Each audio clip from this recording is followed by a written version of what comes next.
안녕하세요. 오늘은 구조체에 대해서 한번 알아보겠습니다.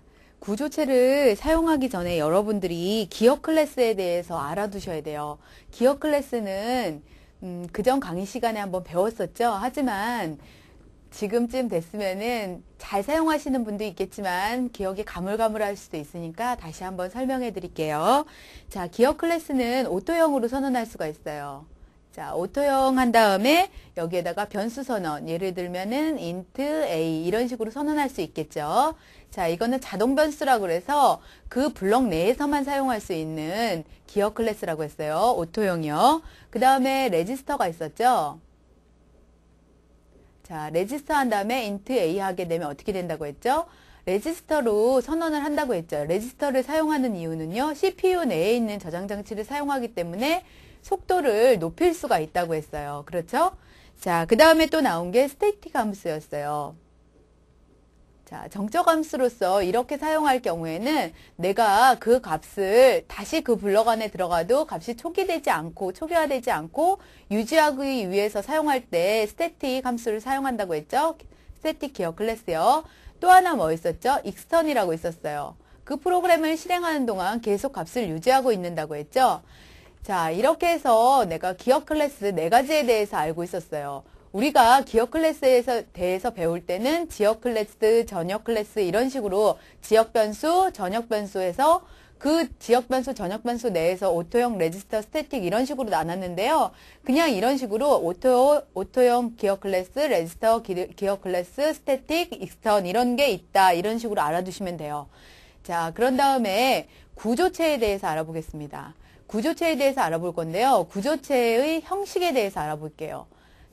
스트럭트 한 다음에 태그가 있고요. 구성원 한 다음에 변수 리스트, 그 다음에 구성원 리스트가 있고요. 변수 1, 변수 2 이런 식으로 선언을 해줄 수 있다고 했어요.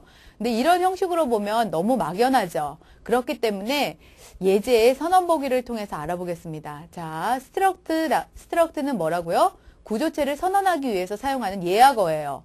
자, 스트럭트 써있죠. 그 다음에 태그라고 나와 있는 부분은 지금 여기에서는 어카운트가 되겠네요. 자, 어카운트가 되겠죠? 자, 이 상태는 뭐예요? 구조체의 이름을 의미해요. 자, 그 다음에는요, 구성원 리스트 한 다음에, 자, 구성원 리스트는 개개로 이렇게 다 선언을 따로따로 해줬어요. 자, 다시 말하면, 자, 어카운트라는 구조체를 하나 선언한 거예요. 구조체를 선언을 해서 이 구조체 안에 어카운트 넘버와 타입과 네임과 밸런스가 있어요. 자, 이런 식으로 선언을 해주는 이유는요, 자료를 보다 효율적으로 관리하기 위해서 구조체를 사용을 해요. 자, 우리가 그냥 int 한 다음에 acct 넘버 이런 식으로 어카운트 넘버 이런 식으로 선언을 해줄 수도 있어요. 캐릭터 어카운트 자, 이런 식으로 선언을 해줄 수도 있지만 구조체를 사용하게 되면 좀 더 효율적으로 우리가 자료를 사용할 수 있다고 그랬죠. 접근할 때도 그래요. 자, 예를 들어서 우리가 올드 커스터머하고 뉴 커스터머가 있어요. 예전 고객과 새로운 고객이 있다면 여기에서 본다면 int형 이런 식으로 있고 여기에서 똑같은 형태로 이렇게 선언을 하게 되면은요. 올드 커스터머 할 때 변수를 이런 식으로 또 선언을 해주고 뉴 커스터머에 대한 거를 또 int형 해서 어카운트 넘버 다시 1 이런 식으로 해서 중복해서 선언을 해줘야 돼요. 하지만 구조체를 사용하게 되면은요. 이런 형태를 하나 선언을 해주고 그 다음에 변수를 따로따로 이렇게 선언을 해서 사용을 해도 돼요. 지금 이런 식으로 얘기하면 구조체가 좀 너무 추상적으로 여러분들한테 와닿죠. 예제를 보면서 한번 설명해 보도록 하겠습니다. 자, 배열과 같은 구조형도 초기화가 가능하지만 기억 클래스가 익스턴이나 스태틱인 경우에만 가능하다. 자, 그러면 한번 볼까요? 자, 여기에서 데이터라는 구조체를 선언을 했어요. 데이터라는 구조체를 선언을 해주고요. 자, 그 다음에 여기에 이름이 있고 또 뭐가 있어요? 달이 있고 날이 있고 연도가 있네요. 자, 한 사람의 생년월일이 있는 거예요. 이름하고. 자, 그러면 이 데이터한테 우리가 struct data birthday라는 변수를 선언을 해주는 거예요. 변수를 선언을 해줘서 여기에다 데이터 값을 넣을 거예요. 그러면 name이라는 값에는요, 홍길동이 들어가겠죠. 그러면은 months라는 데는요, 10이 들어가고요. day는요, 12. 그 다음 year는요, 72가 들어가겠네요. 이런 식으로 각각이 들어갈 수 있는 거예요. 자, 예제를 보기 전에 또 구조체의 구성원을 참조하는 방법을 알아야 돼요. 그 구조체를 어떻게 사용할 건가. 도트 연산자 사용법이 있어요. 구조체의 이름과 구성원 이름 사이에만 올 수 있다. 화살표 연산자를 쓰는 방법에서 어떨 경우에 사용한다고요? 포인터 변수인 경우에 사용이 가능하대요. 자, 예제 프로그램을 이제 한번 볼까요? 자, 스트럭트에서 스튜던트라는 구조체를 선언을 해줬어요. 구조체 선언을 해줬죠. 자, 그런 다음에 메인 함수에 들어가 볼게요. 자, 스트럭트, 스튜던트. 똑같이 이런 식으로 형을 선언해주고 리스트라고 해줬죠. 이거는 다시 말하면 어떤 거하고 똑같은 의미냐면요. int, list 이런 식으로 선언해주는 거하고 똑같아요. 여기에 보면 스트럭트, 스튜던트라는 거는 하나의 형이에요. int형이나 플로트형이나 캐릭터형이나 이렇게 형을 지정해 주듯이 사용자가 임의대로 구조체로 선언을 해준 거예요. 자, 지금 선언을 해줬죠. 자, 이 선언을 해준 상태에서 한번 볼까요? 자, 리스트라는 걸 선언을 해줬어요. 리스트 선언을 해줬죠. 그러면 리스트에다가 아까처럼 배열로 해서 그 안에다가 쭉쭉쭉 넣을 수도 있고요. 지금처럼 이렇게 넣을 수도 있는 거예요. list.name은 홍길동. 보세요. 리스트라는 변수는 어떤 형태를 가지고 있어요? 스튜던트라는 형태를 가지고 있죠. 스튜던트는 어떻게 돼 있죠? 처음에 캐릭터에서 포인터 변수 name이 들어갔고요. 그 다음에는 나이, 그 다음에는 점수, 그레이드가 들어가 있죠. 그럼 여기에 name에는 홍길동이 들어가 있고요. 리스트에는 뭐가 들어가 있어요? 리스트 age에는요. 여기하고 매칭되니까 20이라는 값이 들어가겠죠. 그레이드에는요. 80이 들어가겠죠. 자, 이런 식으로 해서 하나의 값만 넣어줬죠. 자, 이렇게 돼 있고요. 자, 프린트F 해볼까요? 자, 리스트 네임을 찍어줄 거예요. 찍어주는데 얘는 데이터 변환 코드가 S예요. 왜냐면 캐릭터가 아니고 여러 개의 문자가 한꺼번에 들어간 포인터 변수이기 때문에 지금 같은 경우에는 홍길동 이 글자 자체가 찍히겠죠. 그 다음 여기는요. 20이 찍히겠네요. 그 다음에 리스트 한 다음에 그레이드가 나오죠. 그럼 점수가 지금 80이 들어가 있죠. 그러면 80이 찍히겠네요. 자, 그리고 여기에서 예를 들어서 포인터 변수를 사용하고 싶다. 포인터 변수를 사용할 때 이거를 어떤 식으로 선언을 해주는지 한번 볼까요? 자, 포인터 변수일 경우에요. 자, struct. 그 다음에 어떻게 돼요? student가 되겠죠. 똑같이 이런 형을 선언을 해주고요. 포인터 변수 리스트를 선언을 해줬어요. 이럴 경우에는요. 우리가 구조체를 사용할 때 도트 연산자 지금 단연산자를 사용을 해줬죠. 하지만 지금 같은 포인터 변수일 경우에는 화살표를 사용해요. 한번 써볼까요? 리스트 한 다음에 name이 되겠죠. 자, name 한 다음에 뭐가 들어가겠어요? 홍길동이 들어가겠죠. 자, 그 다음에는요. 리스트 한 다음에 뭐가 들어가요? 나이가 들어가겠죠. 나이가 들어가면 20이 들어가겠네요. 자, 그런 다음에 리스트 한 다음에 어떻게 돼요? 그레이드가 들어가겠죠. 자, 이런 식으로 아까 설명한 구조체의 구성원의 참조 방법 해가지고 여기는 도트 연산자 사용할 때 그리고 포인터 변수일 때 여기 화살표 사용하는 거 이 차이점 어떻게 사용하는지 알아두세요. 자, 그러면 실행 결과가 나와 있죠. 홍길동 20, 80 이런 식으로 값이 출력이 되겠네요. 자, 프로그램이 또 있어요. 그러면 이 프로그램을 한번 보도록 하겠습니다. 자, 이거 같은 경우에는 구조체의 크기를 구하는 거예요. 자, 구조체의 크기를 구하는데 어떻게 구하는지 한번 볼까요? 자, 레코드라는 구조체를 선언해 줬어요. 그렇죠? 여기에서 int형 베이스, int형 플러스 이게 하나의 레코드라고 라는 구조체로 선언이 된 거죠. 그러면 스트럭트에서 레코드 한 다음에 REC, 렉이라는 데다가 값을 넣어줬어요. 5000하고 254를 넣어줬어요. 그러면 어떻게 되겠어요? 다시 말하면 얘는 뭘 뜻하는 거냐면요. REC.base, 베이스에다가 값을 뭘 넣은 거예요? 5000을 넣겠죠. 자, 그 다음에 또 REC, 렉점 또 뭐 있어요? 플러스가 있죠. 자, 플러스에다가 값을 뭐를 넣은 거예요? 254를 넣은 거죠. 자, 이렇게 각각의 값을 넣어주고요.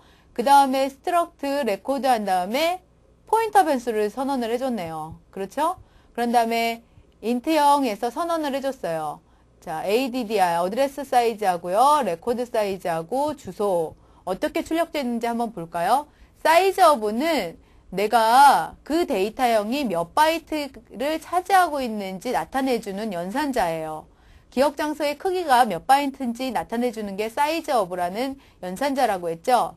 자, 그러면 addr 사이즈라는 곳에다가 addr이라는 포인터 변수의 사이즈를 재서 addr 사이즈라는 인트형 변수에다 값을 넣었어요. 그럼 한번 볼까요? addr 어드레스 같은 경우에는 포인터 변수죠. 포인터 변수 같은 경우에는 2바이트를 의미해요. 그러면 어드레스의 사이즈를 재고 나니까 그 값이 얼마가 되겠어요? 어드레스 사이즈에는 2가 들어가 있겠죠. 그럼 사이즈 오브 레코드라고 돼 있죠. REC라고, 렉이라고 돼 있어요. 근데 이 렉 같은 경우에는 그냥 된 게 아니라 스트럭트 한 다음에 레코드라는 구조체를 사용을 한 거예요. 이 구조체는 몇 바이트를 사용하고 있죠? 인트형. 인트형을 두 개를 사용했죠. 그러면 2바이트, 2바이트 하니까 몇 바이트가 되겠어요? 4바이트가 되겠죠. 자, 그러면 레코드 사이즈는 얼마가 되겠어요? 4바이트를 갖고 있겠네요. 자, 그 상태에서 출력을 해줍니다. 출력을 해주게 되면 얼마가 나와요? 사이즈 오브 스트럭처 어드레스 해가지고 addr 사이즈니까요. 어드레스 사이즈니까 2가 출력이 되겠네요. 이 상태에서는. 그렇죠? 자, 그 다음에 넘어가도록 하겠습니다. 자, 그런 다음에 printf 사이즈 오브 스트럭처에서 나왔는데요. 레코드 사이즈가 나왔어요. 그럼 여기서는 뭐가 출력이 되겠어요? 레코드 같은 경우에는 두 개를 가지고 있다고 했죠. 뭘 가지고 있다고 했죠? 인트형 베이스와 인트형 플러스를 가지고 있다고 했어요. 그러니까 이 레코드를 차지하고 있는 레코드 구조체 같은 경우에는 4바이트를 의미하죠. 그럼 여기서 4가 출력이 되겠죠. 자, 그러면 값이 처음에 출력된 것, 두 번째 출력된 것, 여기까지 우리가 봤죠. 이 본 상태에서 주소라는 값에다가 값을 넣을 거예요. 어떤 값을 넣냐면 아까 addr 베이스, addr 플러스라고 addr이라는 우리가 포인터 변수를 선언해 줬죠. 선언해 준 데다가 값을 넣어줬다면 아까 얼마가 가지고 있었어요? 베이스 값에다는 직접적으로 넣어준 적이 없었죠. 그렇지만 아까 REC라는 구조체 변수에다가 우리가 값을 넣어줬어요. 값을 넣어줬는데 얼마를 넣어줬냐면 5000과 254를 넣어줬어요.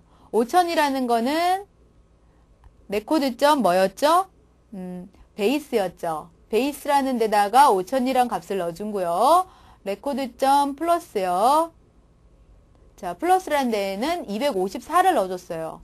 그런데 여기에서 레코드에 있는 주소값 있죠. 주소값을 포인터 변수의 값에다 넣어줬어요. 그럼 다시 말해서 레코드가 가리키고 있는 메모리의 주소랑 어드레스에 있는 주소랑 동일하다는 거예요. 동일하죠, 지금. 동일하기 때문에 포인터 변수니까 포인터 연산자 사용하죠, 중간에. 자, 그래서 addr에 있는 베이스 값이 얼마예요? 5000이죠. 5000 더하기 addr에 있는 플러스 하니까 254죠. 두 개를 더해주니까 얼마가 돼요? 5254가 되죠. 그거를 그대로 찍어준 거예요. 값을. addr에 있는 베이스. 자, 여기에 있는 주소.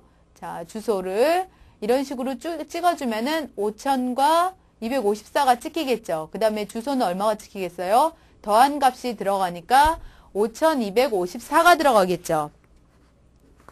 자, 이런 경우를 보면은 지금 포인터 변수를 이런 식으로 해서 선언을 해줘도 되지만요. 똑같은 방법으로 이 의미하고 똑같아요. 화살표 연산자 이 의미하고 지금 가로를 써서 한 이 의미하고 똑같으니까요. 여러분들이 이렇게 나오거나 포인터 변수를 어떤 식으로 선언을 해주는지 알고 계시기 바랍니다.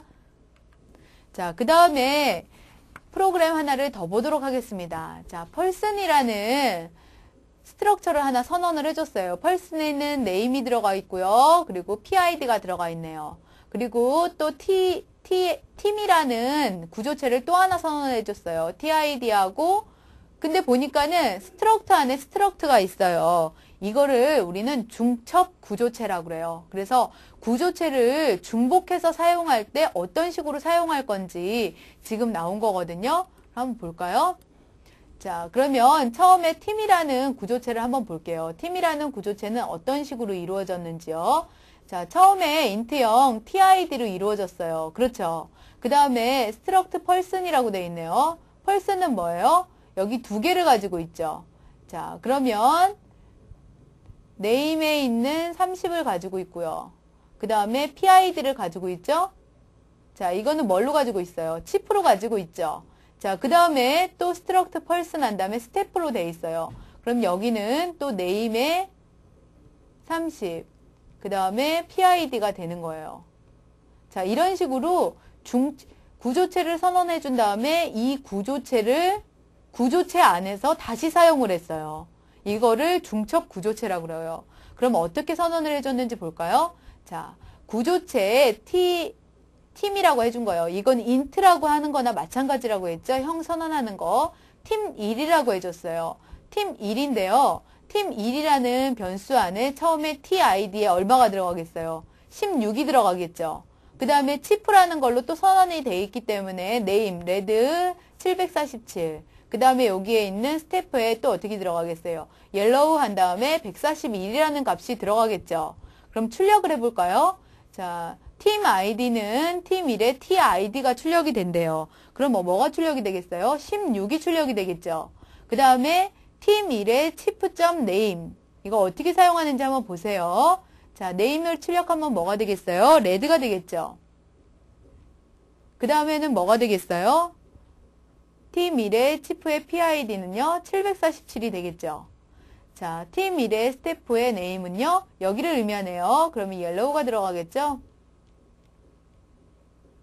그 다음에 팀 1의 스태프의 PID에는요, 141이라는 값이 들어가겠네요.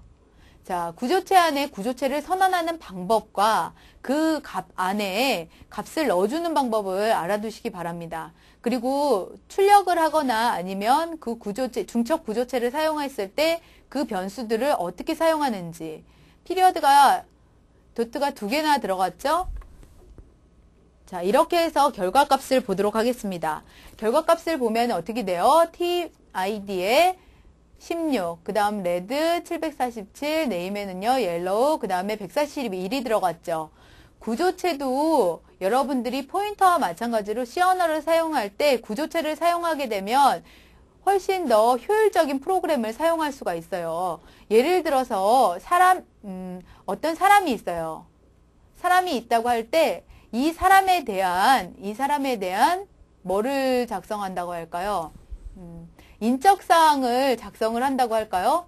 인적사항을 작성하고 싶으면요. 구조체로 선언을 해주는 거예요. 자, struct 해가지고 어떻게 할까요? person의 P의 약자를 써서요. 자, P라는 구조체를 선언을 해줬는데요. 처음에는 뭐가 들어가겠어요? 그 사람의 주민번호가 들어가겠죠. 주민번호는 우리가 숫자가 중간에 가운데 선이 들어가죠. 그렇기 때문에 이거를 문자로서 선언을 할 수 있지만 우리는 마지막 7자리를 숫자로서 사용을 한다고 하고 생각을 하고 사용을 할게요. 자, int 한 다음에 뭐가 들어가겠어요? 주민이 들어가겠네요. 자, 주민에서 선언을 해줬어요. 자, 주민을 해서 선언을 해주고요. 그 다음에 그 사람의 이름이 들어가겠죠. 이름이 들어갈 때는 어떻게 돼요? 자, 캐릭터 변수로 해서 포인터 변수로 해줘야 되죠. 그렇지 않으면은 배열로서 해줘야 돼요. 왜 그렇죠? 우리가 C 언어에서는 문자열을 처리해 줄 때는 포인터 변수 아니면 배열로서 처리해 주기로 약속했었죠. C 언어의 문자열 처리 방법은 배열로 선언해 주거나 아니면 포인터로 선언을 해줘야지 그렇지 않을 경우에는 한 글자밖에 기억을 못해요. 자, 이렇게 들어가 있죠. 그런 다음에 이 사람의 전화번호를 가질 거예요. 전화번호도 중간에 선이 들어가기 때문에 그 선까지 같이 한다고 할 때 앞에 곡을 세 곡으로 잡고요. 그 다음에 뒤에 있는 번호를 네 자리로 잡는다고 할 때 자, 하나, 둘, 셋, 넷, 다섯, 여섯, 일곱, 8자리죠. 8자리인데 얘를 포인터 변수로도 사용할 수가 있고 또 뭐로? 배열로서도 사용할 수 있다고 했죠. 그럼 TL에서 8자리니까 8개의 배열 이런 식으로 한 다음에 또 뭐가 있겠어요? 주소가 있겠죠. 자, 이렇게 해서 포인터 변수로 주소 이런 식으로 선언을 해줄 수가 있어요.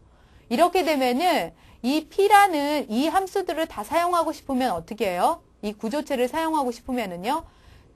여기에다가 이런 식으로 막아준 다음에 우리가 변수 선언을 해줄 수가 있죠. 변수 선언을 어떤 식으로 해주죠? 자, struct P 한 다음에 어떤 사람이 있다고 할 때 P1이라는 사람이 있어요. 그럼 이런 식으로 선언해 줄 수 있죠. 자, 이렇게 P1이라는 사람을 선언했을 때 이 P1이라는 사람에 대해서 각각의 구조체에 있는 데이터를 사용하고 싶으면 어떻게 한다고 했죠? P1에 있는 점 주민. 그죠? 만약에 P1이 포인터 변수라면요. 여기에다가 얘가 예를 들어서 포인터 변수라면 어떻게 하죠? P1에 있는 화살표하고 주민 이런 식으로 해도 똑같은 방법이라고 했죠. 자, 이렇게 되면은 한 사람의 인적 사항을 해줄 때 P라는 구조체를 정의함으로써 훨씬 더 효율적으로 프로그램을 작성할 수 있습니다. 자, 오늘은 구조체에 대해서 알아봤는데요. 다음 시간에는 공용체에 대해서 알아보도록